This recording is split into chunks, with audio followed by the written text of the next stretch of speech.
बिस्मिल्लाहिर्रहमानिर्रहीम। अस्सलामुअलैकुम students, ninth class arts group, इसका चैप्टर नंबर 8 हम कर रहे हैं। आज की वीडियो में हम फंक्शंस के बारे में सीखेंगे। फंक्शन के बारे में सीखने के लिए ज़रूरी है कि पहले आपको कार्टेशियन प्रोडक्ट, बाइनरी रिलेशंस निकालने आते हों और आपको डोमेन और रेंज मालूम करनी आती हो, तब आपको फ़ंक्शन जो है वो समझ आएंगे। तो चलिए फ़ंक्शंस को समझने की कोशिश करते हैं। फ़ंक्शन बेसिकली होता क्या है? ये एक बाइनरी रिलेशन ही होता है। अगर आप कोई भी कार्टेशियन प्रोडक्ट लेते हैं, यहाँ पे हम ए क्रॉस बी कार्टेशियन प्रोडक्ट की बात कर रहे हैं। अगर हम कोई कार्टेशियन प्रोडक्ट लेते हैं तो एनी बाइनरी रिलेशन एफ, जैसे हम उसके अंदर से बाइनरी रिलेशन लेते रहे हैं तो उसको हम R1 R2 R3 का नाम देते रहे हैं। तो यहाँ पे हमने एक बाइनरी रिलेशन लिया है, उसको हमने एफ का नाम दिया है। Between two non empty sets, यानी कि सेट आपके दोनों जो है वो उनके अंदर कोई ना कोई एलिमेंट मौजूद होना चाहिए, एम्प्टी नहीं होने चाहिए। सच दैट, और ये कैसे होनी चाहिए कि आप जो इस बाइनरी रिलेशन की डोमेन लें वो ए का पूरा सेट बने, और there should be no repetition in the first elements of the order pairs contained in F। और इस बाइनरी रिलेशंस में से आप जितने भी ऑर्डर पेयर्स उठाएंगे उसके फर्स्ट एलिमेंट्स जो हैं वो रिपीट नहीं होने चाहिए। अगर ये दोनों कंडीशंस पूरी होती हैं तो फिर हम कहते हैं कि डोमेन ऑफ एफ़ जो है वो आपके पास, अगर ये दोनों कंडीशंस पूरी होती हैं तो हम कहते हैं कि ये एक जो एफ़ है हमने उठाया है एक बाइनरी रिलेशन, ये एक फंक्शन है। हम then F is called a function from A to B. तो हम कहेंगे कि एफ़ जो है वो ए से बी की तरफ एक फंक्शन है और इसको इस तरह से एक्सप्रेस किया जाता है। तो चलिए एक एग्जांपल से समझते हैं कि हम किस बाइनरी रिलेशन को कहेंगे कि ये फंक्शन है और कौन सा बाइनरी रिलेशन जो है वो फंक्शन नहीं होगा। तो चलिए स्टार्ट करते हैं। यहाँ से हम लेते हैं ए क्रॉस बी निकालते हैं हम। तो ए क्रॉस बी निकालते हैं। हमारा फर्स्ट नंबर 1 x, इसके बाद 1 y, इसके बाद हम लेते हैं 1 और z, इसके बाद 2 और x होगा, फिर आपके पास 2 और y होगा, फिर आपके पास 2 और z होगा, इसके बाद हम ले लेते हैं हमारे पास 3 और x होगा, इसके बाद हमारे पास 3 और y आ जाएगा और 3 और z आ जाएगा। ये हमारे पास कार्टेशियन प्रोडक्ट बना है। अब इसमें से हमने ऐसे ऑर्डर पेयर्स उठाने हैं जिसका फर्स्ट नंबर जो है वो रिपीट ना हो। तो चलिए हम यहाँ से एक फ़ंक्शन उठाते हैं, इसको लेट्स सपोज हम f की बजाय f1 कह लेते हैं। आपने फ़ंक्शन जब भी निकालना हो तो आप उसको f ही कह सकते हैं। तो हमने इसको लेट्स सपोज हमने इसको f1 कहा है और ये हम यहाँ से एक फ़ंक्शन उठाते हैं। कोई से भी आप यहाँ से ऑर्डर पेयर्स उठा लें, लेकिन आपने ऐसे ऑर्डर पेयर्स उठाने हैं कि जिसके अंदर फर्स्ट नंबर रिपीट ना हो। जैसे अब मैं यहाँ से लेती हूँ, मैंने पहला ऑर्डर पेयर उठाया है 1x, दूसरा मैं ले लेती हूँ 2y और तीसरा मैं ले लेती हूँ 3y। ठीक है, अब इसमें हम देखते हैं हमारी एक कंडीशन ये है कि हम पहले ये देख लेते हैं, there should be no repetition in the first elements of the order pairs contained in F के जितने भी ऑर्डर पेयर्स हैं इसका फर्स्ट नंबर रिपीट नहीं होना चाहिए। अब आप देखें यहाँ पे हमारे पास ये 1 है, ये 2 है, ये 3 है। कोई नंबर यहाँ पर रिपीट नहीं हुआ, यानी कि 1 जो है वो 2 टाइम्स यहाँ पर नहीं आया, लिहाजा ये हमारी एक कंडीशन पूरी होगी। अब दूसरी कंडीशन हमारी क्या है कि हमारे पास जो डोमेन ऑफ f1 है, यानी इस फंक्शन की जो इस बाइनरी रिलेशन की जो डोमेन है वो हमारे पास क्या आती है। तो डोमेन हमारे पास बनती है 1 2 3। और आप ये नोट करें कि 1 2 3 ये क्या है, सेट ऑफ ए है, यानी कि ए का ये सेट है। हमारी दूसरी कंडीशन भी पूरी हो गई है कि हमारे पास दो कंडीशन है फंक्शन होने के लिए, कि हमारी जो डोमेन ऑफ एफ है वो ए के इक्वल आनी चाहिए और जो फर्स्ट नंबर जो है वो रिपीट नहीं होना चाहिए। लिहाजा हम कह सकते हैं कि ये एक फंक्शन है। दोनों कंडीशंस हमारी पूरी हो चुकी हैं, तो हम यहाँ पे इसको लिख भी सकते हैं। दोबारा आप इसकी ये सारी कंडीशन लिख सकते हैं। There is no repetition of no repetition in first elements of order pairs of order pairs contained in f. Therefore f is a function from A to B. लिहाजा हम कह सकते हैं कि f जो है वो a से b की तरफ एक फंक्शन है।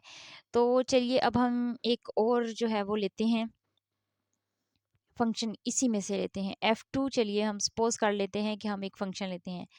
सो मैं यहाँ से फंक्शन लेती हूँ दोबारा 1 और x ले लेती हूँ, ठीक है। और मैं ले लेती हूँ 1 और y, और मैं ले लेती हूँ 3 और z। सो अब पहली चीज़ तो ये है कि मैंने यहाँ पर नोट किया कि ये फर्स्ट नंबर ही जो है वो रिपीट हो गया है।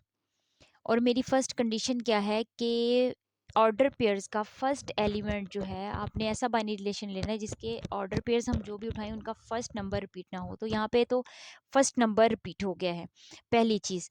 और दूसरी चीज़, अगर मैं इसकी डोमेन लेती हूँ इस सेट की, यानी कि डोमेन ऑफ F2 निकालती हूँ, तो ये मेरे पास बनता है 1 और 3। ये सबसेट तो है ए का, बट ये not equal to A set है। लेकिन हमारे पास फंक्शन की कंडीशन क्या है कि हमारे पास जो डोमेन ऑफ एफ है, यानी कि कोई भी जो हम फंक्शन ले रहे हैं, बाइनरी रिलेशन ले रहे हैं, सॉरी फंक्शन नहीं, बाइनरी रिलेशन ले रहे हैं, उसकी जो डोमेन है वो ए का पूरा सेट बनना चाहिए। तो हमारी यहाँ पे दोनों कंडीशंस ही जो हैं वो पूरी नहीं हो रही हैं, लिहाजा ये एक क्या है, ये फंक्शन नहीं है। This is not a function, लिहाजा ये एक फंक्शन नहीं है। आप इसकी दोनों कंडीशन लिख सकते हैं कि नंबर जो है वो रिपीट हो रहा है, और जो मेन ऑफ एफ है वो जो है वो सबसेट ए का है, लेकिन ए के इक्वल नहीं आ रहा, सो इसलिए ये एक फंक्शन नहीं है। सो फंक्शन को अगर हम डायग्राम से समझने की कोशिश करें, तो जैसे हमने यहाँ पर जो f1 लिया था उसमें हमने 1x 2y 3y लिया था। 1x 2y और 3y लिया था, ये हमने ऑर्डर पेयर्स उठाए थे, ये हमने बाइनरी रिलेशन लिया था। तो यहाँ पर अगर हम इसको डायग्राम से समझें तो हमने ये सेट ए बनाया है और ये सेट बी है।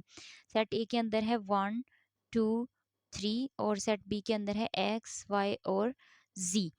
अच्छा, अगर हम किसी फंक्शन को डायग्राम से समझने की कोशिश करें, तो ये हमारे पास जो ए के सारे एलिमेंट्स हैं, ये इसका कोई ना कोई इमेज, इसको इमेज भी बोलते हैं, इसका कोई ना कोई इमेज आपको सेट बी में मिलना चाहिए। या आप ये करें कि इसका, ये कह सकते हैं कि ए का कोई ना कोई एलिमेंट बी के एलिमेंट से रिलेटेड होना चाहिए, सारे के सारे एलिमेंट्स। यानी कि इन अदर वर्ड्स ए के अंदर कोई भी नंबर जो है वो बचना नहीं चाहिए, उसका कोई ना कोई इमेज आपको यहाँ से मिलना चाहिए। या आप ये कह सकते हैं कि कोई ना कोई नंबर जो है वो बी के नंबर के साथ, ए के सारे नंबर्स बी के किसी ना किसी नंबर के साथ जो है वो रिलेटेड हो। जैसे हमारा फर्स्ट है, इसके साथ एक्स है, तो सो हम ये कह सकते हैं कि एक 1 का इमेज एक्स है और 2 का इमेज वाई है, यहाँ से 3 का इमेज भी वाई है। अब ये देखें कि ये सारे नंबर्स का कोई ना कोई इमेज है, लिहाजा ये क्या है, हमारे पास एक फंक्शन है। और दूसरा ये है कि आपको यहाँ से 2 इमेज जो हैं वो नहीं मिलने चाहिए। जैसे हमने इसकी मैं डायग्राम भी बना देती हूँ। हमने एक फंक्शन और उठाया था, सेकंड वाला क्वेश्चन नंबर, इसमें हमने 1x लिया था और हमने इसमें 1y लिया था, और इसमें एक हमने 3 और z उठाया था, ये ऑर्डर पेयर उठाया था। अब इसको अगर मैं डायग्राम पे शो करूँ, आप अगर इसको डायग्राम से समझना चाहते हैं, अच्छा इसको ऐसे लिख सकते हैं कि ये एक फंक्शन है। अगर हम इसको देखें तो यहाँ पे हमारे पास 1 2 3, यहाँ पे है x y और z। सो हमारे पास a का कोई ना कोई इमेज b में मौजूद होना चाहिए, यानी कि a का हर नंबर b के हर नंबर के साथ रिलेटेड होना चाहिए।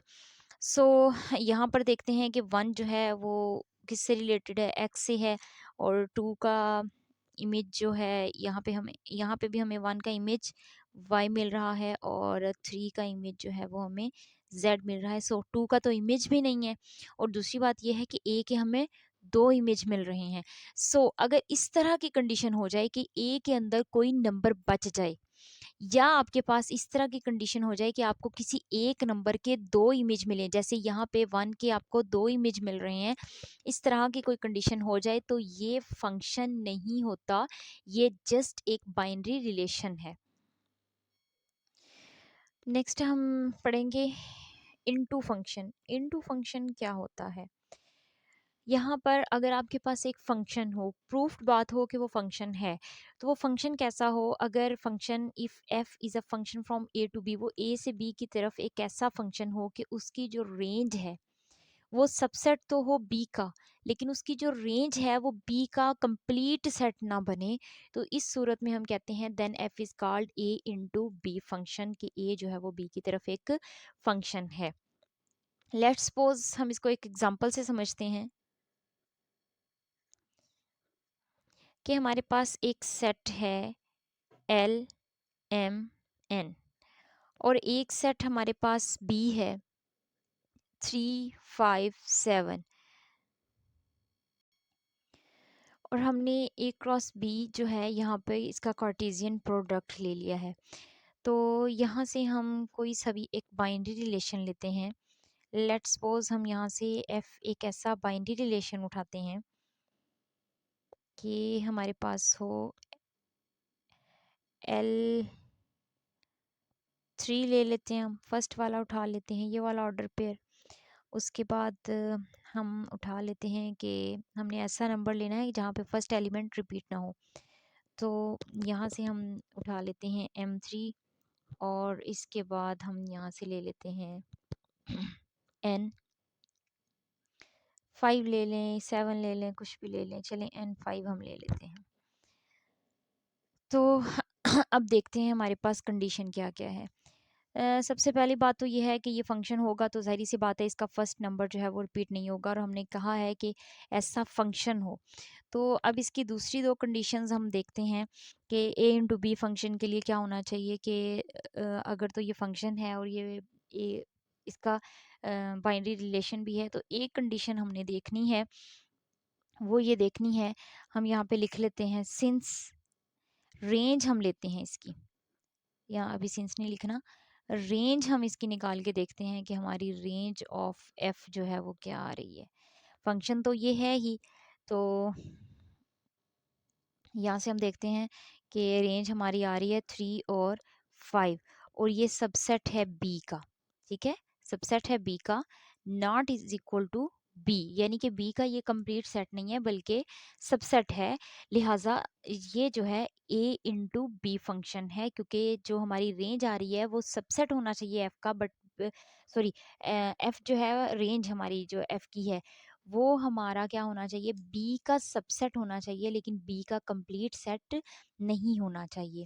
अगर हम इस चीज़ को डायाग्राम से समझने की कोशिश करें तो मैं बच्चों को सिंपल से भी अंदाज में समझा देती हूँ, तो वो भी मैं आपको एक बता दूंगी।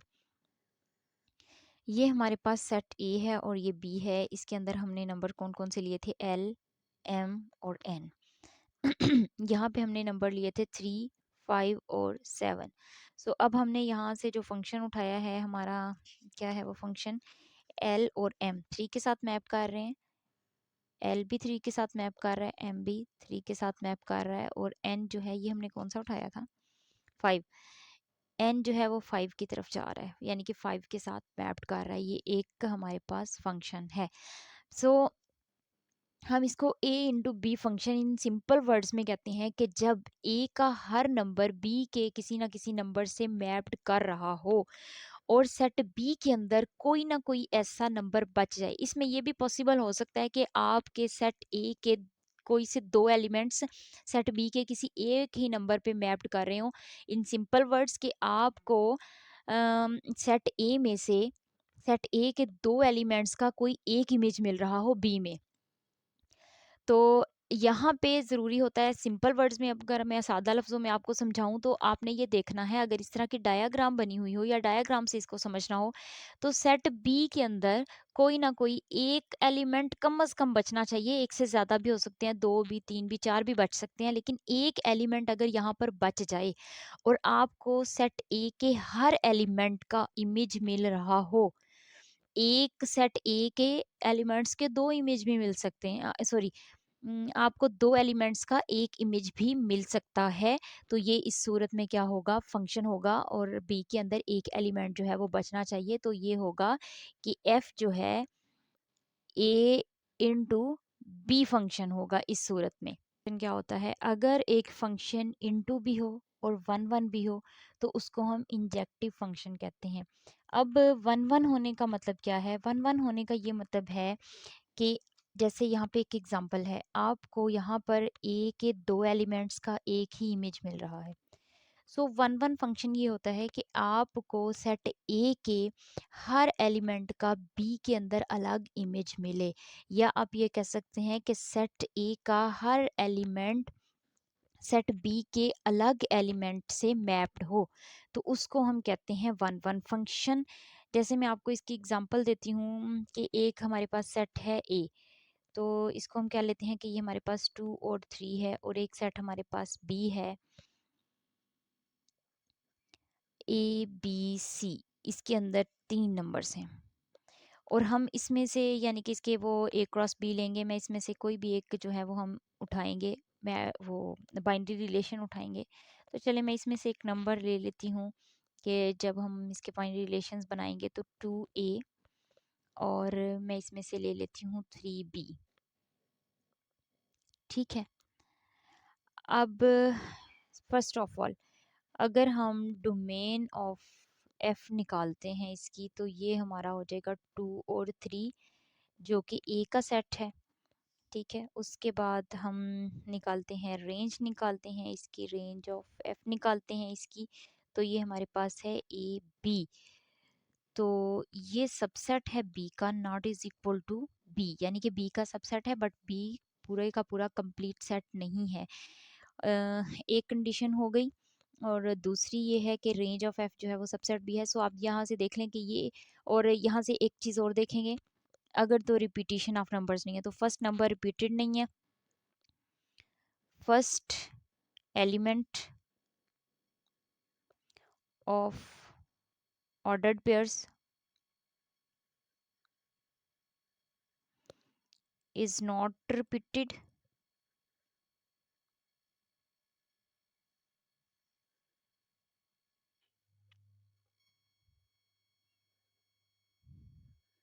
Is not repeated.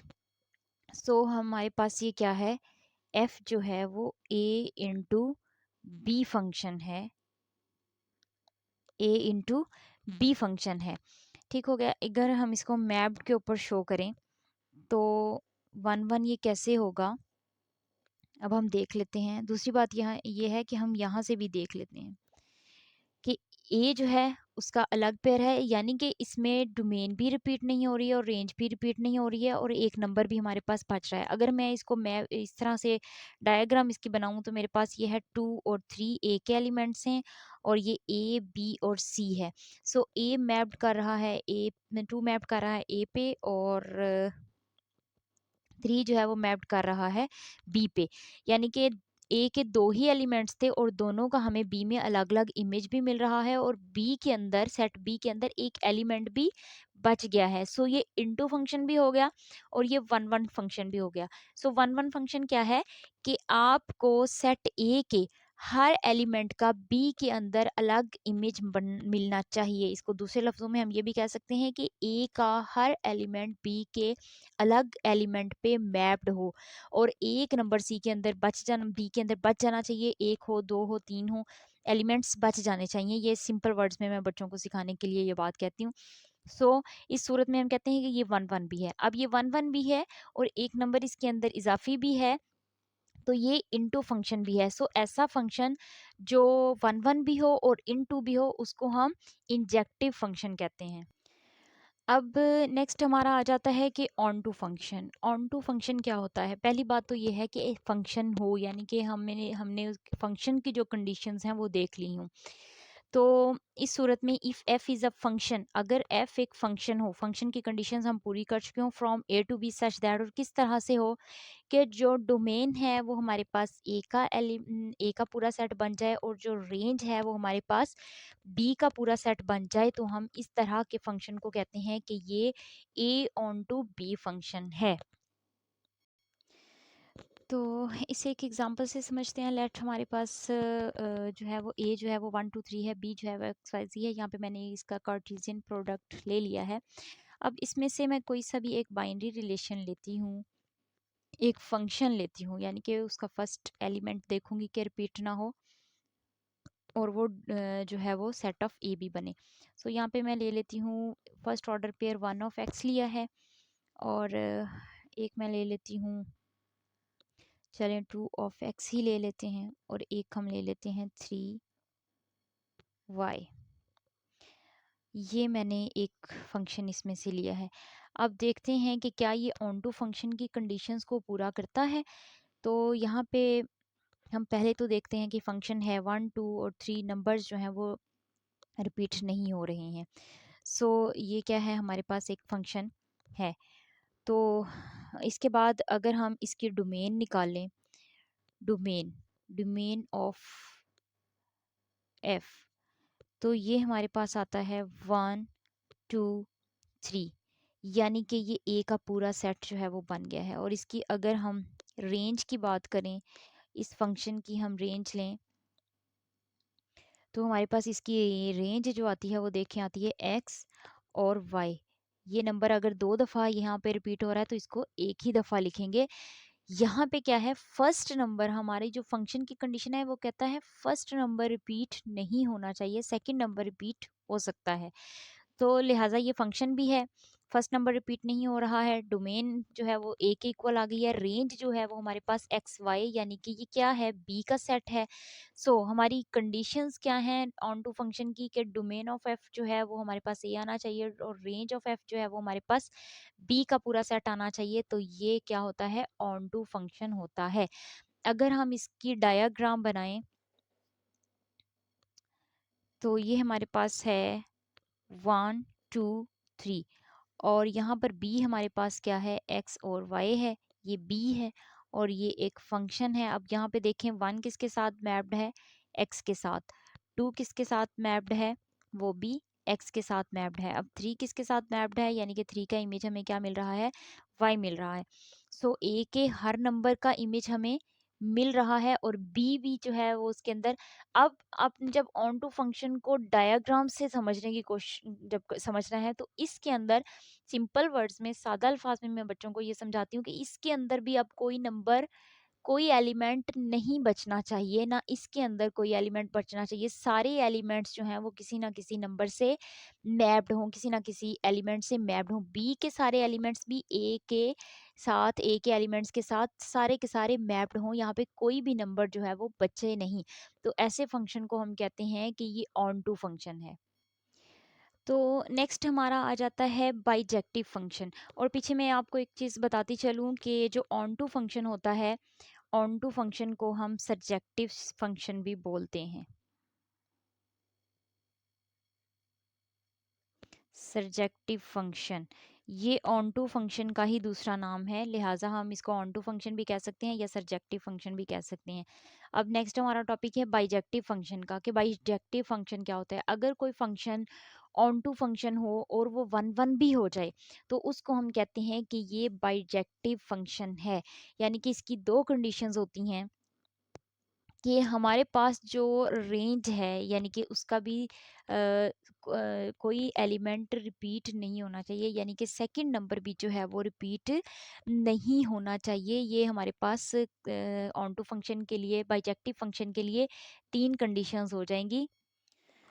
First condition ये होगी कि डोमेन ऑफ एफ जो है वो ए के इक्वल आना चाहिए, रेंज ऑफ एफ जो है वो बी के इक्वल आना चाहिए, domain elements are not repeated, यानी कि फर्स्ट नंबर ऑर्डर पेयर्स के वो भी रिपीट ना हो, and range elements are not repeated, और रेंज के जो नंबर्स हैं वो भी रिपीट ना हो।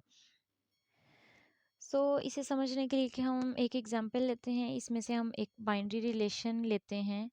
यानी कि एक फंक्शन लेते हैं। फंक्शन किस तरह का लेते हैं कि हम इसके जो ऑर्डर पेयर्स लेते हैं वो हम ऐसे लेते हैं कि 2x हो जाए, 3y हो जाए और 4 जो है ये ऑर्डर पेयर है, 4 जो है वो z हो जाए।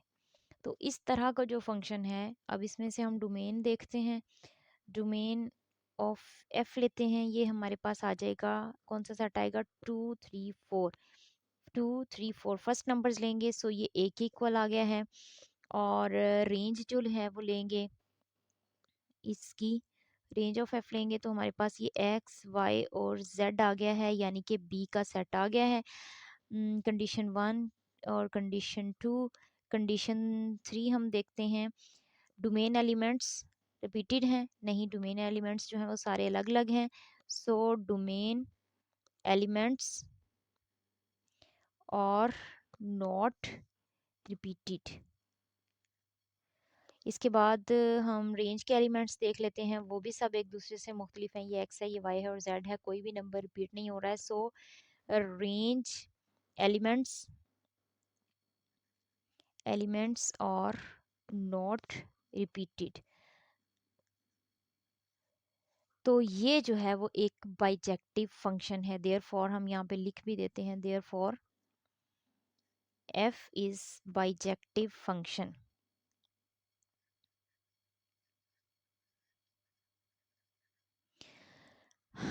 इस सूरत में हम कहते हैं कि ए जो है वो बाइजेक्टिव फंक्शन है। अगर हम इसको मैप से समझने की कोशिश करें, सॉरी डायग्राम से समझने की कोशिश करें, मुझसे सर्कल कभी भी इस तरह से सीधे नहीं लगते।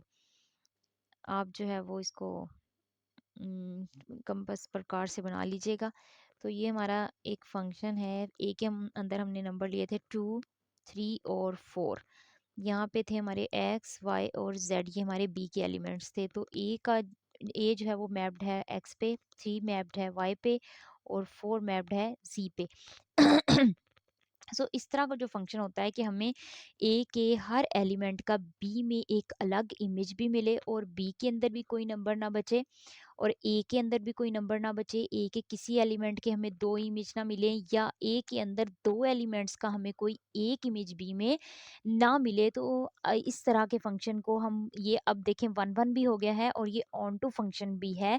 सो ये क्या है हमारे पास, इस तरह के फंक्शन को हम बाइजेक्टिव फंक्शन कहते हैं। तो उम्मीद करती हूँ आपको बाइजेक्टिव फंक्शंस की अच्छी से समझ आ गई होगी। नेक्स्ट वीडियो में हम एक्सरसाइज 8.2 के क्वेश्चन नंबर 6 7 और 8 करेंगे, जो